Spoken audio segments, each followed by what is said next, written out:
Здравия всем зрителям, подписчикам моего канала. С вами Виктор Максименков, и в этом видео я предлагаю вспомнить, когда же происходят настоящие зимние праздники, Рождество, Новый год, как их правильно праздновать, открыть тайну крещенской воды и понять, как же правильные праздники влияют на наше здоровье, и почему необходимо праздновать именно тогда, когда происходят природные циклы. Потому что все, кто живут по движению Солнца, находятся во вращении Земли и Солнца, это вращенцы, которые получают максимальную энергию здоровья, и, соответственно, они соответствуют природным циклам, не идут против природы, живут долго и не болеют. А тех, кто не знает, когда происходят эти природные циклы, идут против природы и самой природы человека, они извращенцы, то есть из вращения выпавшие. Для того, чтобы понимать, когда происходит это вращение, мы вспомним забытые народные праздники. Потому что вот перед вами вращение Солнца, которое, например, фиксируется в районе Греции, и мы видим, что в северной части Земли, вот синенькая стрелочка, есть минимальное положение Солнца. Соответственно, это минимальное положение и есть тот район, когда празднуется Рождество нового Солнца, наступает его новый ход, или то, что праздник, который вы знаете как Новый год. Поэтому у нас фактически в течение всего года есть 4 основных положения Солнца, то есть минимальное в северной части Земли в декабре, в районе 22 декабря, максимальное 22 июня, ну и равноденствие 21-22 марта и примерно 22 сентября. Зачем это нужно знать? Ну, опять же, это надо знать, понимать, чтобы не вредить своему здоровью. Плюс от видимого движения Солнца есть еще астрономическое движение Солнца и Земли. Потому что на самом деле именно зимой Солнце и Земля находятся на минимальном расстоянии. Повторяю, минимальном расстоянии. Соответственно, энергию, которую мы получаем, она максимально эффективная для Земли. Почему эти праздники самые важные? Да, угол падения этих солнечных лучей для нашей северной части Земли, он другой, соответственно, эти лучи не задерживаются, а отражаются, почему у нас становится холодно, но не забывайте, что есть южная часть Земли, и когда у нас зима, то в южной части Земли, наоборот, лето. Поэтому это тоже надо понимать, и вот эти тайны мы вспомним и проверим при помощи науки, как это влияет на наше здоровье. Так когда же происходит настоящее вращение Солнца? Берем в любой местности время, когда движется Солнце, и проверяем, когда же наступает завершение того момента, когда ночь постоянно удлиняется, а день укорачивается. Если брать, то, например, в районе Москвы, это в этом сезоне произойдет в ночь на 22 число. Будет остановка уменьшения дня, и, соответственно, после этого наступает 3 дня, когда Солнце виртуально остается в том же самом месте, и на 3-й день происходит рождение нового Солнца. То есть, соответственно, вот это и есть основные праздники. То есть, вы можете их отследить в каждом своем регионе, потому что, повторяю, есть северная часть Земли, мы сейчас рассматриваем праздники для северной части Земли, а есть южная часть Земли, у них, наоборот, процессы обратные. То есть, пока у нас зима, у них лето. Так вот, для северной части Земли самая короткая ночь наступает как раз в ночь с 22 на 23, а потом 23 день Солнце стоит, 24 день стоит, а 25 рождается. То есть 22 на 23 ночи есть рождение нового хода Солнца. Или тот праздник, который вы знаете, как Новый год. У славян же он назывался Карачун. Почему? Потому что самый короткий день, самая длинная ночь. Но наука подтверждает, что все это имеет глубокий смысл. Потому что вот есть ссылка в описании под видео статьи, когда раскрывается одна из тайн крещенской воды. Так в чем же смысл? Смысл в том, что вода становится, в кавычках, крещенской ежедневно. И происходит это из-за изменения токопроводимости, из-за движения Земли, Солнца, в том числе и Луны. То есть, например, исследования показывают, что в 10 часов 18:00 вода имеет максимальную способность проводимости. То есть молекулы как никогда активны. А вот в 13:00 и примерно в 4 часа ночи вода словно засыпает, успокаивается. Напоминаю, что все мы жидкие кристаллы, в том числе человек. То есть это на нас влияет 100%. Но вот что пишет исследователь. Древние люди всегда отмечали Новый год в период зимнего солнцестояния, то есть примерно 22-23 декабря. Именно 22 декабря вода аномально меняет свои свойства. То есть она успокаивается не на час, как это происходит обычно, а замирала сразу на 6 часов. Плюс не надо забывать, что у Солнца есть свой суточный ритм, как бы оборот, это примерно 27 наших земных дней. Поэтому ничего удивительного, что примерно через 27 дней вода превращается опять же в так называемую крещенскую. Но факт в том, что эта крещенская вода повторяется каждые 27 дней. То есть примерно каждые 27 дней наступает этот аномальный цикл замирания. Но зимой он максимально, именно потому что расстояние между Землей и Солнцем минимально. То есть и это влияет на всех. Вот что ж нужно знать. То есть и это, соответственно, знали древние, потому что в такие дни, конечно, лучше не работать, потому что активность совершенно не та, будут множество ошибок, проблем. Потому что, повторяю, вот эти циклы замирания, они уже не часовые, а 6-часовые. То есть вы должны это знать для планирования своей жизни. И напоминаю, что славянское время и новый цикл суток начинается именно в 18:00, ну, по современному времени.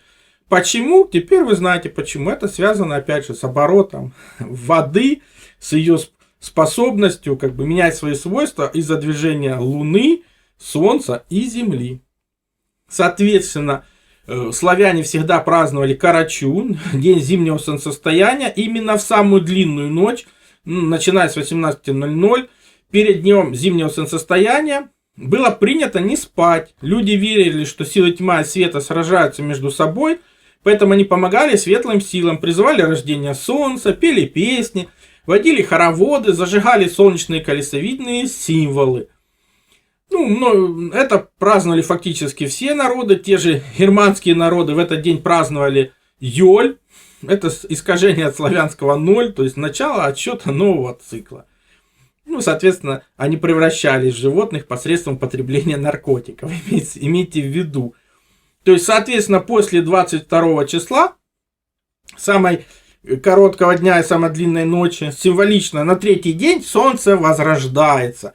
И все люди на Земле именно при цикле возрождения Солнца праздновали Рождество Солнца. То есть именно окончание зимнего солнцестояния, когда Солнце символично в кавычках мертво. И, соответственно, именно после 25 числа новое рождение Солнца начинается опять же новый цикл. Новый цикл Солнца, когда Солнце будет, солнечный день только увеличиваться, а ночь уменьшаться.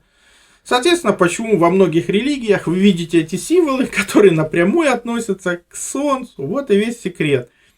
Славяне, например, после самой длинной ночи в году Карачуна, на третий день зимнего солнцестояния рождается новое солнце, Коляда, он же Коладар, то есть тот, кто подарил нам календарь. И, соответственно, именно с этого момента день только увеличивается, а ночь только уменьшается. То есть происходит победа света над тьмой. Соответственно, почему это есть великий праздник? Опять же, вода тоже реагирует на подобные циклы Земли и Солнца. Что праздновали в этот день 25 числа?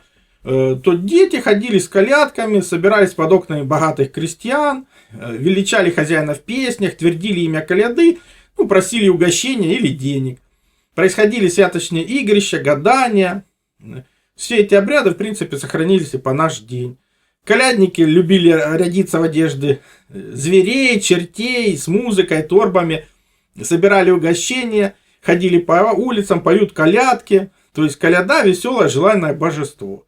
Соответственно, все эти игрища, праздник 25 числа обязательно заканчивался тем, что вкатывали горящее колесо в гору со словами «В гору катись, с весной воротись». То есть призывали увеличение светлого дня, которое стало бы больше ночи, то есть призывали как бы следующий праздник весеннего равноденствия. Друзья, вы знаете, что я давно сотрудничаю с брендом Synthesit, и главный продукт имеет фантастические свойства, подтвержденные исследованиями известных ученых и НИИ, и отзывы сотен потребителей, среди которых также есть известные люди. Однако хотел бы обратить ваше внимание, что у них также есть большая линейка различных добавок, которые хорошо показали себя в сочетании с синтезитом. Например, синтезит сердца-сосуды с куркумином. Он имеет мощнейшее противовоспалительное и антиоксидантное действие. Синтезит иммуноактив с водорослью фукус, которую называют секретом японских долгожителей. Синтезит суставы и синтезит коллаген. Отличные препараты для профилактики проблем с суставами.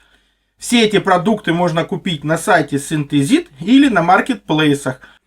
Соответственно, это как бы те процессы, которые мы можем наблюдать с Земли. Но если присмотреться, то есть циклы как бы вращения Земли вокруг своей оси, вращения Солнца вокруг своей оси, вращения Земли вокруг Солнца. Ну и так далее и тому подобное. Соответственно, все это, грубо говоря, кола, то есть круги. Да, символичные круги, понятно, что они чуть имеют другую форму, но символически это круг.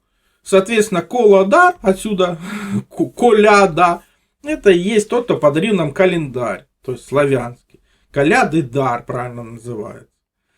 Но, повторяю, кроме того, что мы наблюдаем с Земли, есть процессы, которые можно наблюдать из космоса. И один из этих процессов, именно то, что Земля физически разворачивается на новый цикл в районе 3 января. То есть именно 3 января минимальное расстояние между Землей и Солнцем. Да, повторяю, минимальное. Потому что максимальное будет летом. Там просто углы падения солнечных лучей другие. Они у нас задерживаются в нашей части Земли. Соответственно, больше нагревают Землю. То есть следующий важный праздник 3 января. То есть именно в районе 3 января наступает перигелий, максимально близкое расстояние между Землей и Солнцем. То есть отсюда и вот этот праздник бога Хорса. То есть славянский бог именно хода Солнца. Не просто Солнца, а именно хода самого Солнца. Отсюда эти буквы, которые опять же вытекают из вращения Земли и Солнца всего лишь. То есть Хорс, славянский бог светила Солнца, то есть хода Солнца. Он всегда в компании с другими солнечными богами, потому что фактически же это не само Солнце, а его ход. Ну, отсюда слово хоровод, то есть постоянное. То есть частью празднества в честь Хорса были массовые танцы, хороводы, после которых в жертву божеству приносились круглые пироги, харашули. То есть обязательно бескровные жертвы, сделанные своими руками. Почему? Потому что я много раз повторял, славяне благодарили духовный мир за то, что имели, и именно делились толикой своего материального богатства, полученного благодаря только духовному миру, потому что нам это обеспечивает и солнце, и вода, и энергия Земли. И мы благодарим за то, что имеем, делимся этим через сожжение в большие праздники для духовного мира, то есть делимся толикой своего богатства, и это выливается приливом духовной энергии для наших богов и предков, и они по закону соответствия, опять же, делятся своей духовной энергией, которая в нашем мире выливается для нас большим материальным достатком. Вот и весь секрет понимания процессов, как работает природа. Ну, соответственно, отсюда и символ Хорса, вот эти 4 времени года, когда Солнце меняет свой ход. Ну и всего лишь. Да, не стоит забывать, что, конечно, и Луна влияет на эти процессы. Ну, например, полная Луна в декабре будет 15-го, а как мы с вами поняли, у нас будет самый короткий день и длинная ночь 22 на 23. Тогда будет всего лишь половинка Луны, то есть она тоже будет добавлять свое влияние на воду. Соответственно, когда эти дни Карачун совпадает с полнолунием, соответственно, там вода имеет еще более ряд выраженных волшебных свойств. Но также напоминаю, что китайский Новый год как раз идет по циклам Луны, например.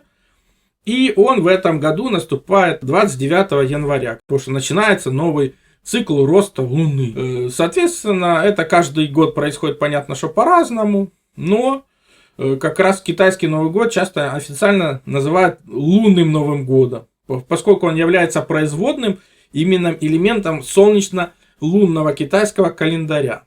А точная его дата определяется на основе лунных фаз. Почему он у них тоже постоянно плавает?